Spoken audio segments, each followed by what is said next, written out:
245 000 personnes en situation de famine dans le nord du pays. C'est ce que révèle un communiqué de l'ONG Action contre la faim, repris par les Échos, qui souligne que ce sont les départements de Podor, Kanel, Matam et Ranérou qui sont concernés. Cette situation est la conséquence d'une sécheresse qui a frappé cette région du Sénégal. Pour aider ces familles, les plus démunies reçoivent 7 € par personne et par mois. Pendant que la famine frappe ces départements entiers du pays, Macky Sall, lui, trouve le malin plaisir de transformer le palais de la République en guichet automatique de banque pour ses militants. Alassane Sall, dans la tribune, écrit qu'actuellement, c'est le balai incessant des militants qui, après chaque audience, repartent avec une enveloppe substantielle en guise de frais de transport. 40 millions aux Médinois, 40 millions aux Podorois. Les Matamois qui ont été reçus aussi ne sont pas repartis les mains vides. Pour mon confrère, cette dilapidation ouverte de l'argent public dans le seul but de se faire élire est un acte qui frise l'indécence. Ici ajoute ce que Mamoudou Marindiaï, dans Le Témoin, qualifie de fait gravissime. Le palais transformé en permanence de l'APR depuis son arrivée au pouvoir, écrit encore mon confrère. Le président Macky Sall convoque les réunions des instances de son parti et de Benno au palais présidentiel, décralisant ainsi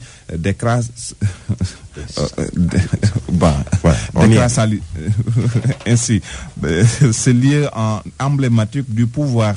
Quelle est bien belle la vie d'un président sous nos tropiques, constate Kem Tanguy dans Le Témoin, surtout quand tous les snipers d'hier qui flinguaient les errements de son prédécesseur sont aujourd'hui à ses pieds, lui cirant les bottes, alors que d'autres lui jouent des airs au rythme des mélopées du Fouta ou du Sine. Ça vous fait voir et taquiner les cimes, la majorité pour ne pas dire tous, c'est en crever les yeux pour ne plus voir les tares d'hier. Les voyages dispendieux de Maître Abdoulaye Wade que dénonçaient certains ne sont plus d'actualité. À Macky Sall et son épouse d'une exquise urbanité et qui soignent les âmes en errance, on peut tout autoriser, même d'avoir transformé la salle de banquet du palais en permanence de son parti. Vous avez dit gouvernance sobre et vertueuse, des tromperies pour être poli. C'est certainement pourquoi, conclut le journal, le ciel refuse d'ouvrir ses vannes. Politique toujours avec les candidatures déclarées à la présidentielle.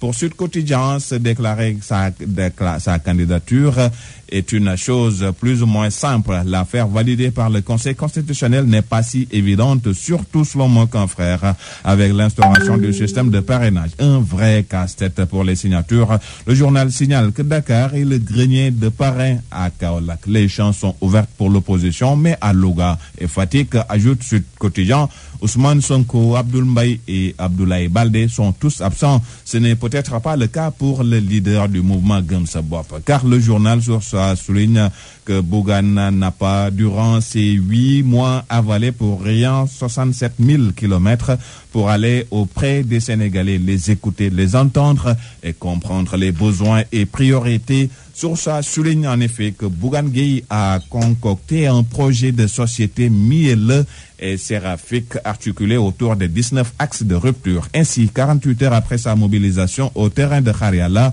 le journal a jugé impérieux de s'arrêter sur les 19 points contenus dans le projet de société du patron de D-Média, lesquels ont pour nom réduction des dépenses de l'État, réforme du Conseil économique, social et environnemental et réduction du nombre de députés, entre autres. Bonne lecture à toutes et à tous.